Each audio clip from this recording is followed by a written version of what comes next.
मोदी सरकार का तोहफा, सस्ते में सिलेंडर मिलेगा।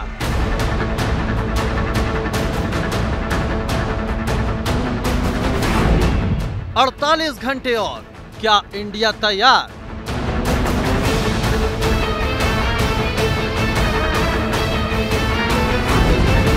बेटियों की पुकार सुनेगी यूपी सरकार।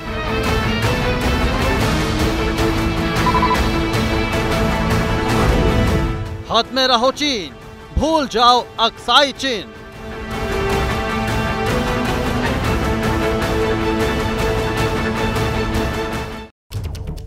तो ये है आज की वो 4 बड़ी खबरें जिनके बारे में विस्तार से जानना आपके लिए जरूरी है। और सबसे पहले आज बात होगी मुंबई में होने वाली इंडिया गठबंधन की तैयारी के बीच चेहरे और चाहत को लेकर उठ रही आवाज की।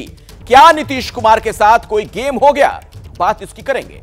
आज की दूसरी खबर में बात होगी यूपी की बेटियों को क्यों लग रहा है डर, कहां गया मुख्यमंत्री योगी आदित्यनाथ का एंटी रोमियो स्क्वाड, इसकी भी बात आगे होगी।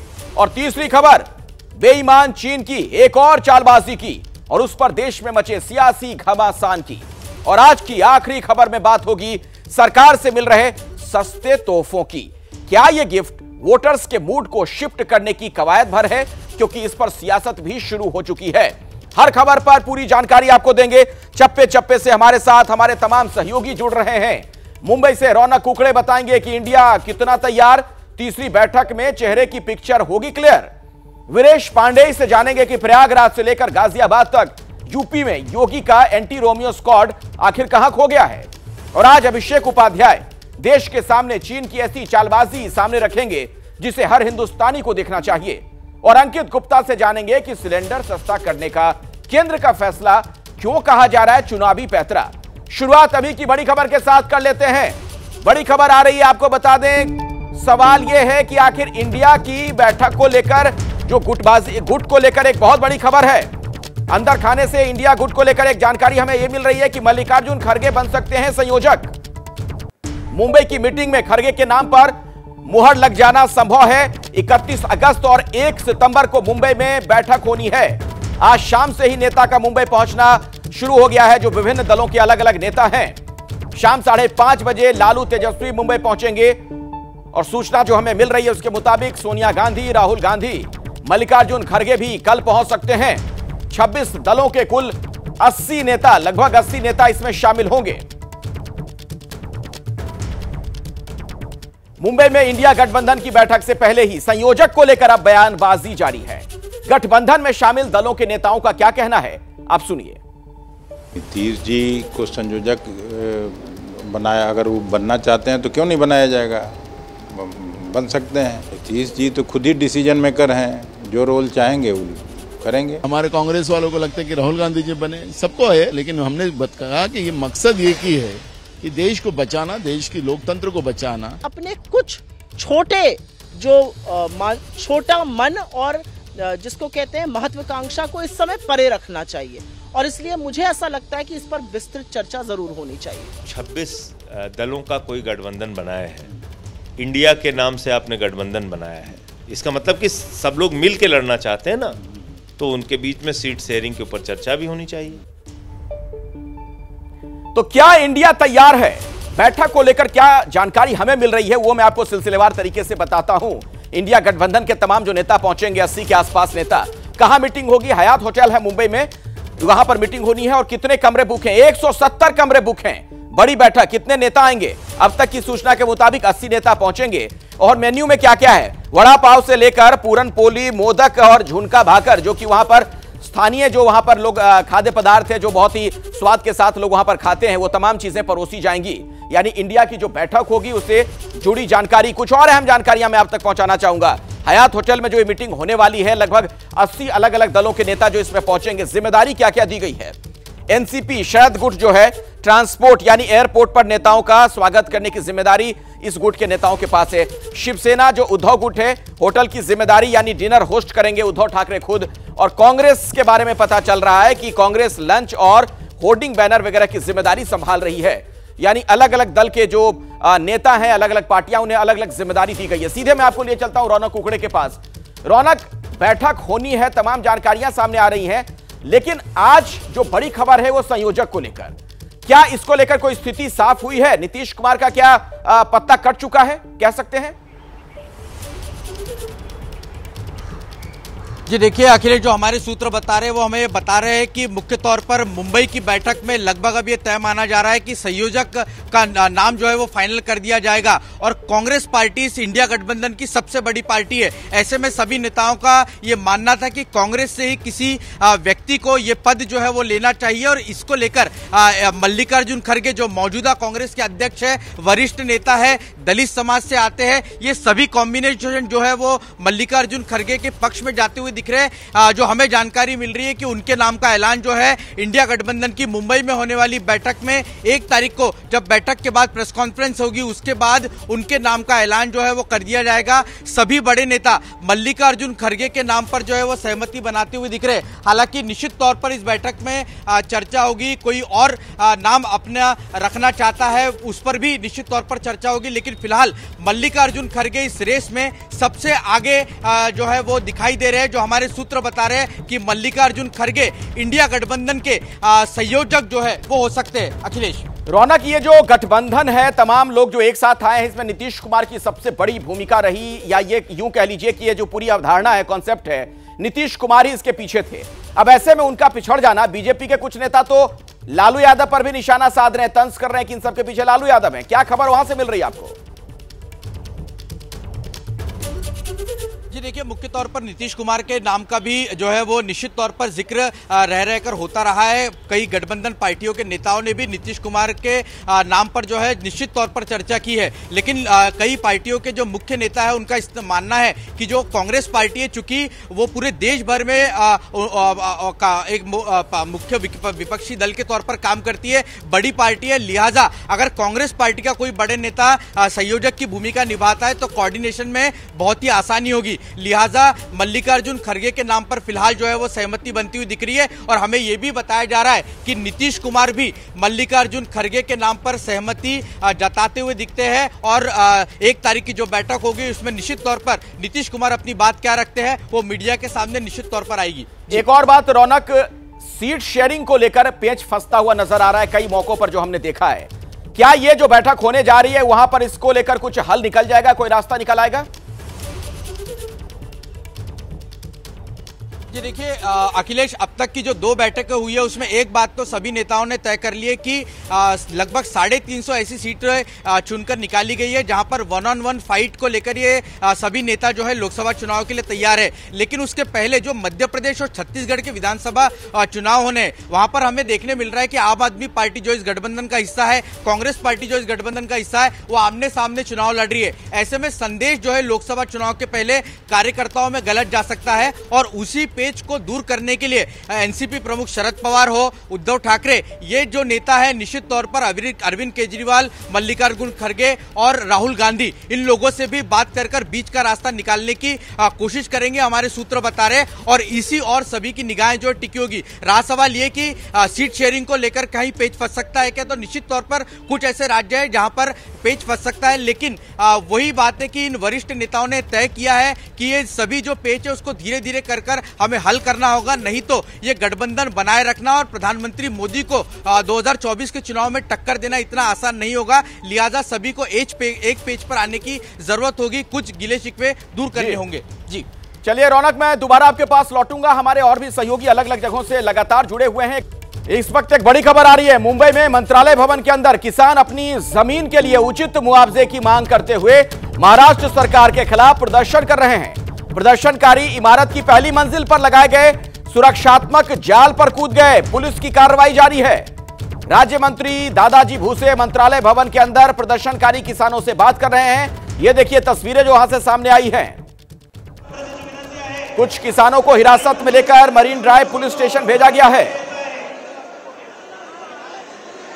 तो अभी की बड़ी खबर एक बार फिर से मैं आपको बता दूं, महाराष्ट्र से खबर है। मुंबई में मंत्रालय भवन के अंदर किसान अपनी जमीन के लिए उचित मुआवजे की मांग करते हुए बड़ी संख्या में पहुंच गए। महाराष्ट्र सरकार के खिलाफ प्रदर्शन जारी है। और ये देखिए कहां पहुंच गए सारे किसान। पहली मंजिल पर सुरक्षा के लिहाज से जो ये जालियां लगाई जाती हैं उस पर सारे किसान कूद गए। और ऐसे में यहां कोई भी हादसा हो सकता है। रौनक कुकड़े हमारे साथ जुड़ गए, हमारे सहयोगी। रौनक, और क्या जानकारी मिल पा रही है? जी देखिए, मुख्य तौर पर ये अखिलेश थोड़ी देर पहले की खबर है, जब ये किसान जो है आज मुख्यमंत्री एकनाथ शिंदे और उप मुख्यमंत्री देवेंद्र फडणवीस मंत्रालय में नीति आयोग के अधिकारियों के साथ बैठक करने पहुंचे थे। उसी दौरान ये जो किसान है अपनी मांग को लेकर मंत्रालय में मुख्यमंत्री से मिलना चाहते थे, लेकिन मुख्यमंत्री बैठक में व्यस्त होने की वजह से उन्हें 7वीं मंजिल पर नहीं जाने दिया गया और जो पहली मंजिल पर जो जाल वहां पर लगाया गया, सुरक्षा जाल, उस पर वे अचानक कूद गए और वहां पर वो आंदोलन करने लगे। हालांकि उस वक्त आप तस्वीरों में देख सकते हैं कि जैसे ही ये किसान उस सुरक्षा जाल पर कूदे, उसके बाद वहां पर जो पुलिस मौजूद थी उन्होंने उन्हें वहां से निकाला और उसके बाद जो मंत्री है दादा भुसे, उनसे उनकी बातचीत हुई है, उनका क्या कुछ कहना है वो समझने की कोशिश की। लेकिन फिलहाल इन किसानों को जो है वो मरीन ड्राइव पुलिस स्टेशन ले जाया जा चुका है, उन पर मामला दर्ज किया है और आगे की तफ्तीश शुरू की गई है। मुख्य तौर पर इनका मांग है कि इनकी जो जमीन है उसको लेकर वे कई बार स्थानीय अधिकारियों से मुलाकात की, लेकिन उन्हें वहां पर न्याय नहीं मिल रहा है, इसलिए उन्हें मंत्रालय में आकर इस तरह का आंदोलन करना पड़ा। जी अखिलेश, तो मंत्रालय के अंदर ये कैसे दाखिल हो गए? सवाल तो ये भी, देखिए तस्वीरें जो आपके सामने है, ये जो जाल की वहां व्यवस्था की जाती है किसी भी बड़ी बिल्डिंग में, आप देखते होंगे ऊंची इमारतों में, ताकि कोई गिर ना जाए, कोई हादसा ना हो जाए, उस पर ये तमाम किसान कूद गए बड़ी संख्या में। ये देखिए तस्वीरें आपके सामने है, ये मुंबई की तस्वीर है, मंत्रालय भवन के अंदर ये किसान अपनी जमीन के लिए उचित मुआवजे की मांग करते हुए सरकार के खिलाफ कुछ इस अंदाज में प्रदर्शन करते हुए नजर आए। उत्तर प्रदेश के प्रयागराज में दिल दहलाने वाली वारदात सामने आई है। बहन के सामने भाई को पीट पीट कर मार डाला गया। छेड़खानी के विरोध में झुंड में बदमाशों ने पीटा। बहन चीखती रही लेकिन कोई बचाने तक नहीं आया। पुलिस ने अब तक 5 आरोपियों को अरेस्ट किया है। हत्या, छेड़खानी पर थाना प्रभारी, चौकी इंचार्ज सस्पेंड किए जा चुके हैं और बहन के सामने भाई को पीट पीट कर मार डाला गया। निर्दयता की इंतहा। और ऐसे में देखिए लोगों में गुस्सा, आक्रोश। इसी खबर पर और ज्यादा जानकारी आपको देंगे हमारे सहयोगी वीरेश पांडे हमारे साथ जुड़ गए। वीरेश, ये पूरा मामला क्या है? देखिए, ये मामला है प्रयागराज का और खीरी इलाके का। ग्रामीण इलाका है, देहाती इलाका है और वहाँ पर कल की एक घटना है। वहाँ पर एक चचेरा भाई अपनी बहन के साथ जा रहा था, छेड़खानी की गई। जिस बहन को छेड़खानी की गई, जिस समुदाय से है वो हिंदू धर्म से है। मारने वाले जो आरोपी हैं वो मुस्लिम समुदाय से हैं, इसलिए इसका एक सांप्रदायिक रंग भी है, एक कलर भी है और इसको लेकर हो हल्ला हंगामा। हिंदुवादी संगठनों ने पूरे बाजार को बंद रखा है और साथ ही साथ वहाँ पर धरना प्रदर्शन हो रहा है। और जो मृतक है जिसे प्रयागराज लाया गया था उसका अभी पोस्टमार्टम नहीं हुआ है। जो परिजन है वो कह रहे हैं कि बिना पोस्टमार्टम के शव हमें दिया जाए और उसके मुआवजे की मांग को लेकर धरना प्रदर्शन चल रहा है। साथ ही साथ गिरफ्तारी तो हो गई है, लेकिन इसको लेकर जो सांप्रदायिक रंग है वो भी देखने को मिल रहा है। जो जिलाधिकारी हैं, जो पुलिस कमिश्नर हैं, वो सारे लोग घटनास्थल पर मौजूद हैं और वहाँ पर वो स्थिति को संभालने की कोशिश कर रहे हैं ताकि कोई भी अप्रिय घटना न हो सके, कानून व्यवस्था की समस्या न खड़ी हो सके। लेकिन अभी भी स्थिति तनावपूर्ण बनी हुई है और ऐसे में जो प्रशासन है वो लगातार लखनऊ के संपर्क में है और लखनऊ के उच्चाधिकारी भी जो प्रयागराज का प्रशासन है उसके संपर्क में बने हुए। वीरेश, मैं दोबारा आपके पास आऊंगा। उत्तर प्रदेश में ही गाजियाबाद से भी एक ऐसी ही खबर आ रही है। यहां छेड़खानी का मामला सामने आया है। छात्राओं ने खून से सीएम योगी को बाकायदा खत लिखा है। स्कूल के प्रिंसिपल पर ही छेड़खानी के आरोप लगे हैं। पुलिस कार्रवाई ना करने पर, पुलिस ने जब कार्रवाई नहीं की तब इन बच्चों ने, इन लड़कियों ने खून से यह खत लिख दिया। स्कूल की कई छात्राओं ने एक साथ ही आरोप लगाया है। पुलिस पर छात्रों को थाने में बैठाकर रखने का भी आरोप है। छात्राओं को स्कूल के प्रिंसिपल पर छेड़खानी का इल्जाम लगाया गया। इस खबर पर कुछ और जानकारी के लिए सीधे मैं आपको लिए चलता हूं। वीरेश पांडे हमारे साथ लगातार जुड़े हुए हैं। वीरेश, एक तो ये बताइए कि मामला क्या है, कुछ और जानकारी मिल पाई है, और दूसरी बात कि यहां तो पुलिस ही सवालों के घेरे में है। देखिए, सवाल ये है कि जो गाजियाबाद कमिश्नरेट है उसके ग्रामीण इलाके का मामला है। वहां पर लगभग आधे दर्जन लड़कियों ने कुछ दिन पहले वहां के प्रिंसिपल पर आरोप लगाया और आरोप ये लगाया कि वो हमसे छेड़खानी करते हैं और छेड़खानी की घटना को लेकर वो घर पहुंचे। घर पर जो परिजन है वो काफ़ी उत्तेजित होकर स्कूल पहुंचे और स्कूल में प्रिंसिपल की उन्होंने धुनाई की। उसके बाद मामला पुलिस के पास पहुंचा। पुलिस ने दोनों पक्ष पर एफआईआर कर लिया, दोनों की बात सुनते हुए। लेकिन लड़कियों का आरोप था, उनके परिजनों का आरोप था कि प्रिंसिपल की गिरफ्तारी नहीं की पुलिस ने। पुलिस प्रिंसिपल को बचाव कर रही थी। ऐसे में खत जो लिखा उन्होंने खून से लिखा, मुख्यमंत्री को लिखा और उसके बाद पूरा जो प्रशासन है वो सकते में आ गया। और मुख्यमंत्री के पास खत की खबर सुनने के बाद जो गाजियाबाद का कमिश्नरेट के जो आला अधिकारी हैं आनन फानन में प्रिंसिपल को वो गिरफ्तार करते हैं। साथ ही साथ जो आरोप पुलिस पर लगाया जा रहा है कि उन्होंने समय रहते इस तरह की घटना को रोक लिया होता, प्रिंसिपल को गिरफ्तार कर लिया होता, तो वो लगातार इस तरह की घटना नहीं करता। वीरेश, मैं दोबारा भी आपके पास लौटूंगा, आप हमारे साथ जुड़े रहिएगा। लेकिन अभी एक बहुत बड़ी खबर आ गई है। मैप के जरिए चीन का नया पैंतरा सामने आया। G20 बैठक से पहले भारत के खिलाफ प्रोपेगेंडा। अरुणाचल और अक्साई चीन को बताया अपना। ताइवान, दक्षिण चीन सागर पर भी हक जताया है चीन ने। तो चीन की चालबाजी एक बार फिर से सामने आई है। मैप के जरिए चीन का यह नया पैंतरा सामने आ गया है और G20 से देखिए पहले भारत के खिलाफ चीन का यह प्रोपेगेंडा। तो चीन की दगाबाजी की आदत शुरू से रही है और कुछ ऐसा ही चरित्र एक बार फिर से सामने आ गया। तो चीन की जो यह चालबाजी है, इसी से जुड़ी कुछ जानकारियां अब आपके सामने मैं रखने जा रहा हूं। अरुणाचल प्रदेश, अक्साई चीन, ये देखिए, भूल जाओ अक्साई चीन, ये तो खैर चीन को भूल ही जाना चाहिए। लेकिन आप देखिए अक्सर किस तरीके से दावा वो ठोकता रहता है इन इलाकों पर। ये जो हिस्सा भारत के नक्शे पर देख रहे हैं, इस मानचित्र के ऊपर अक्साई चीन का इलाका हो, अरुणाचल प्रदेश हो, और एक बार फिर से चीन की वही चालबाजी देखने को मिली है। चीन की जो विस्तारवादी नीति है उसी का ये नमूना। और समझिए जरा, कुछ और आंकड़े मैं आपके सामने रखने जा रहा हूं, कैसे अलग अलग समय में चीन की ये बेईमानी नजर आती है। साल अप्रैल 2023 की बात की जाए, क्या किया चीन ने? अरुणाचल प्रदेश की 11 जगहों के नाम उसने बदल दिए अपने स्तर पर। इसके अलावा 15 जगहों के नाम बदले थे साल 2021 में। चीन ने 15 जगहों के नाम 2021 में बदले गए थे और 2017 में 6 जगहों के नाम चीन ने बदले थे। दरअसल ये माइंड गेम है। चीन अक्सर इस तरीके से ये खेल करता रहता है। सीधे मैं आपको लिए चलता हूं, अभिषेक उपाध्याय हमारे साथ जुड़ गए हैं। अभिषेक, चीन का ये वही चरित्र जो अक्सर कई मौकों पर देखने को मिलता है, लेकिन इस बार G20 की बैठक से बिल्कुल पहले अगर चीन का ये बर्ताव देखने को मिल रहा है तो क्या मतलब निकालें? देखिए, सीधी सी बात है, G20 की बड़ी बैठक भारत में होने जा रही है। उसमें हालांकि शी जिनपिंग को भी आना है, लेकिन उसके पहले ये एक तरह का डिप्लोमेटिक दांव है। और ये चीन, आपने सही कहा, ये चीन लगातार करता आ रहा है। उसकी मिनिस्ट्री ऑफ नेचुरल रिसोर्सेज ने ये जारी किया है। इसके पहले जो आपने बताया, अभी आपने जो बयां किया कि किस तरह से 3 बार नाम बदले अरुणाचल के अंदर की जगहों के, वो मिनिस्ट्री ऑफ सिविल अफेयर्स ने उसकी किया था। तो वो लगातार ये कोशिश करते हैं कि इंटरनेशनल लेवल पर ये एस्टैब्लिश हो कि ये जो है ये अरुणाचल नहीं है, ये साउथ तिब्बत है, जो कि चीन कहता है। लेकिन इससे जमीन पर कोई फर्क नहीं पड़ता है। और आप ध्यान दीजिए, भारत ने इसका कड़ा प्रतिवाद किया और लगातार भारत ये कह रहा है कि अरुणाचल हमारा इंटीग्रल पार्ट है। और आपको याद होगा, जब तवांग में चीन ने घुसने की कोशिश की थी तो किस तरह से भारतीय सैनिकों ने चीन को, जिसे कहते हैं कि दिन में तारे दिखा देना, वो नौबत चीन की ला दी थी। तो ये उसकी एक तरह की, जिसे कह सकते हैं अब मेंटल एक्सरसाइज है उसकी, हर बड़े मौके पर इस तरह की चीज करना और ये कोशिश करना कि इस तरह का एक नैरेटिव बने। लेकिन जमीन पर इससे कुछ नहीं बदल रहा है और उल्टे डिप्लोमेटिक एरिना में चीन की ही इससे फजीहत हो रही। चूंकि बात भारत की नहीं है, बात सोचिए साउथ चाइना सी की है, जहां पर 5 देशों की हिस्सेदारी है, वहां पर भी कह रहा है कि वो भी उसका हिस्सा है।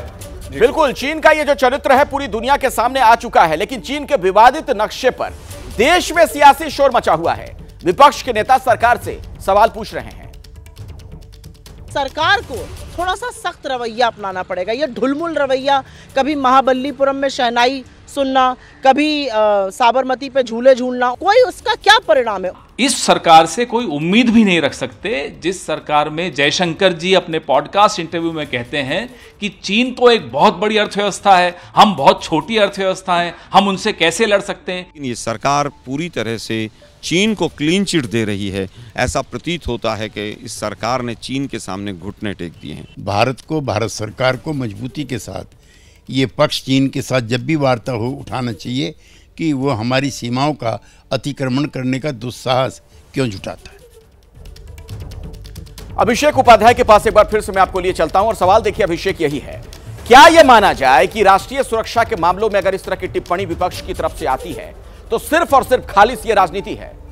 देखिए एक बात समझिए, चीन की ओर जो किया जा रहा है वो ग्लोबल टाइम्स है चीन का, वो आप भी समझते हैं हम भी समझते हैं, वो इस तरह की प्रोपेगेंडा को लगातार वो आगे फ्लोट करता है और यहां थोड़ा सतर्क होना जरूरी है। अगर हम चीन के जो की प्रोपेगेंडा मशीनरी है उसके कंधे पर अपनी बंदूक रख करके और सियासत चमकाएंगे तो इसका ये वही होगा कि चीन का जो नैरेटिव है उसी को बिल्डअप करेंगे हम। ये थोड़ा सा हमको एक दूरी बनानी है और ये बात इसलिए और महत्वपूर्ण हो जाती है कि उसका सीधा असर कहा जाता है। 3440 किलोमीटर की जो सीमा है भारत और चीन की, उसमें जो सुरक्षा बल तैनात हैं, चाहे वो आर्मी हो या आईटीबीपी पैरामिलिट्री हो, आप उनके मनोबल का सोचिए जो सबसे कठिन स्थितियों में रहकर के देश की रक्षा कर रहे हैं और चीन के सैनिकों को जो कदम नहीं रखने दे रहे हैं, आप उनके मनोबल पर इस तरह की बयानबाजी का क्या असर होता है वो सोचना चाहिए और कम से कम कुछ एरिया ऐसे हैं जहां छोड़ देना चाहिए, जिनको सियासत के लिए पूरा आसमान है, कुछ गलियां छोड़ दीजिए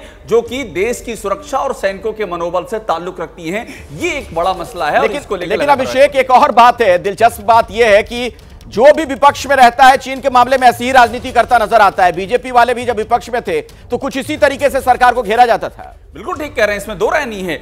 ये बीजेपी जब विपक्ष में थी तो बीजेपी भी ऐसे सवाल उठाती थी, कांग्रेस है, कांग्रेस भी ऐसे सवाल उठाती है। मैं इसीलिए आपसे कह रहा हूं, मैं किसी पार्टी का नाम लिए बगैर ये मुद्दा सामने रख रहा हूं कि असर कहां जा रहा है। असर जा रहा है 3440 किलोमीटर सीमा पर जो हमारी आर्मी तैनात है, जो हमारी पैरामिलिट्री तैनात है, जो माइनस डिग्री टेम्परेचर में रहकर के वहां देश की सरहद की सुरक्षा कर रहे हैं, उनके पर असर जा रहा है।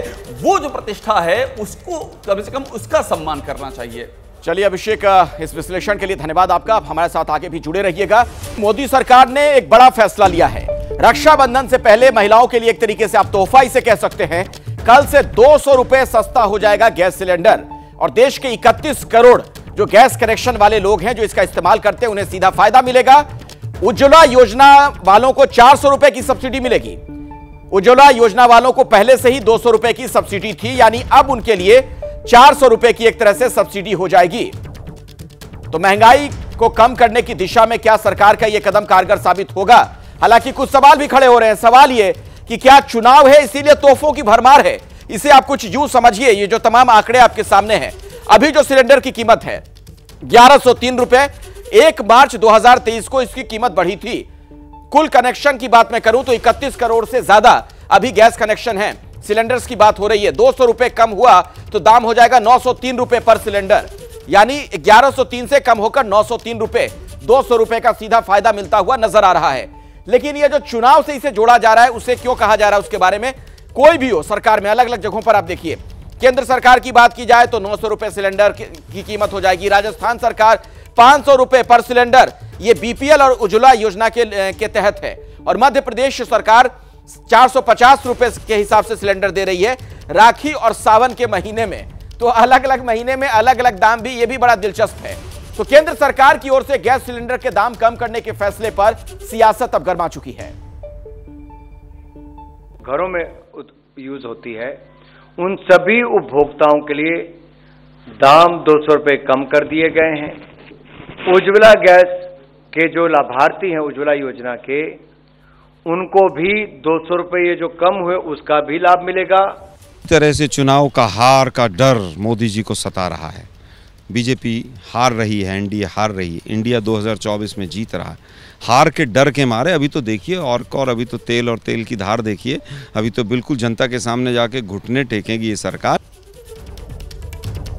तो सरकार का पक्ष और विपक्ष दोनों के पक्ष को आप सुन चुके हैं। अंकित गुप्ता के पास सीधे मैं आपको लिए चलता हूं। अंकित, क्या सिर्फ और सिर्फ चुनावी कनेक्शन इसे जोड़कर देखें? अखिलेश, देखिए, जब भी चुनाव होता है उससे पहले जब इस तरीके से दाम बढ़ते हैं तब भी राजनीति होती है और जब कम होते हैं तब भी राजनीति होती है।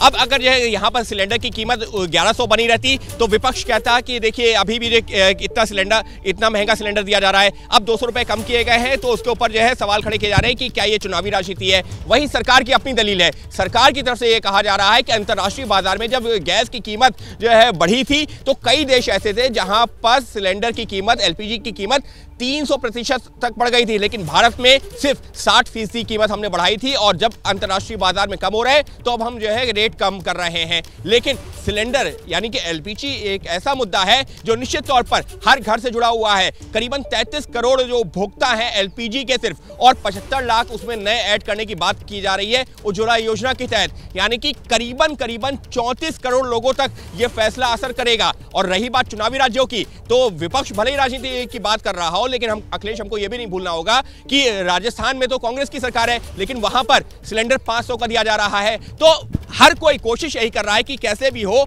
उपभोक्ताओं को यह बताया जाए कि देखिए हम आपके लिए इतना कुछ कर रहे हैं। और इसी वजह से केंद्र सरकार ने ये जो 200 रुपए प्रति सिलेंडर की कीमत कम की है, जिसका फायदा करीबन 33 करोड़ लोगों को आज की तारीख में मिलने वाला है, उस पर विपक्ष हमलावर है और उसको सीधे तौर पर चुनाव से जोड़ रहा है। जी बिल्कुल, चलिए, लेकिन यह भी दिलचस्प है, इंटरेस्टिंग है कि चुनाव के बहाने ही सही, कुछ महीनों के लिए ही सही, जनता को थोड़ी राहत मिल जाएगी।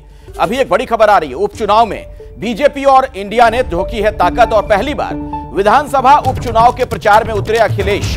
घोसी में अखिलेश यादव ने चुनावी रैली की है। घोसी में बीजेपी के कई दिग्गज प्रचार में जुटे हैं। घोसी विधानसभा उपचुनाव में 5 सितंबर को वोटिंग और 8 सितंबर को उपचुनाव के नतीजे आएंगे। तो 5 सितंबर को वोटिंग होनी है और देखिए अखिलेश यादव प्रचार करते हुए नजर आए। इसी खबर पर और अधिक जानकारी के साथ संजय त्रिपाठी हमारे साथ जुड़ गए। संजय, दोबारा अपने संवाददाता से बात करने की कोशिश करेंगे। घोसी उपचुनाव में 5 सितंबर को वोटिंग होनी है और उसके लिए आप देख सकते हैं किस तरीके से पूरी ताकत झोंकी जा रही है विपक्ष के नेताओं की तरफ से। और एक तरीके से आप कह सकते हैं कि ये जो इंडिया गठबंधन बना है उसके लिए एक लिटमस टेस्ट भी है। ये बाय इलेक्शन है जिसमें बीजेपी ने भी ताकत झोंकी है और जो इंडिया गठबंधन के नेता हैं वो भी पूरी ताकत लगाते हुए नजर आ रहे हैं। अखिलेश यादव को आप देख पा रहे हैं किस तरीके से प्रचार करते हुए नजर आए। बाय इलेक्शन में भी इस तरीके की सरगर्मी देखने को मिल रही है। घोसी में बीजेपी के भी कई दिग्गज लगातार प्रचार करते हुए दिखे हैं और अब आप देख पा रहे हैं अखिलेश यादव भी वहां पर मौजूद हैं। 8 सितंबर को इस उपचुनाव का नतीजा आ जाएगा। भले ही बाय इलेक्शन हो, लेकिन नतीजे जो भी होंगे उसका एक जाहिर तौर पर संदेश भी जाता है, इसके कई मायने मतलब निकाले जाते हैं। और पहली बार दरअसल यह मौका है कि उपचुनाव में अखिलेश यादव इस तरीके से प्रचार करते हुए नजर आए। तो इंडिया गठबंधन बनने के बाद यह पहला चुनाव है और इसीलिए आप देखिए अखिलेश यादव भी खुद बाय इलेक्शन में प्रचार करने के लिए पहुंचे। तो जीते तो इंडिया गठबंधन में नई जान आ सकती है। यह माना जा सकता है कि वो फ्रंट फुट पर हैं। पहली बार विधानसभा उपचुनाव के लिए प्रचार में कूदे हैं अखिलेश यादव खुद भी। पूर्वांचल में ओबीसी वोट बैंक को साधने का भी दरअसल यह प्रयास है। उस चुनौती के सामने इंडिया गठबंधन के जो नेता हैं किस कदर सफल होंगे इसका भी पता चल जाएगा। शिवपाल यादव की साख भी दांव पर है। मैनपुरी लोकसभा उपचुनाव में शिवपाल ने बहाया था पसीना, यानी खूब मेहनत उस दौरान भी उन्होंने की थी। तो क्या घोसी का जो ये चुनाव होने जा रहा उपचुनाव बाय इलेक्शन, ये इंडिया गठबंधन के लिए एक लिटमस टेस्ट है? उसकी ताकत का क्या अंदाजा हमें मिल जाएगा? शायद ये बड़ी वजह है कि पूरी ताकत के साथ चुनाव लड़ती हुई नजर आ रही है इंडिया गठबंधन भी और बीजेपी भी। बीजेपी के भी कई स्टार प्रचारक नजर आए हैं प्रचार करते हुए।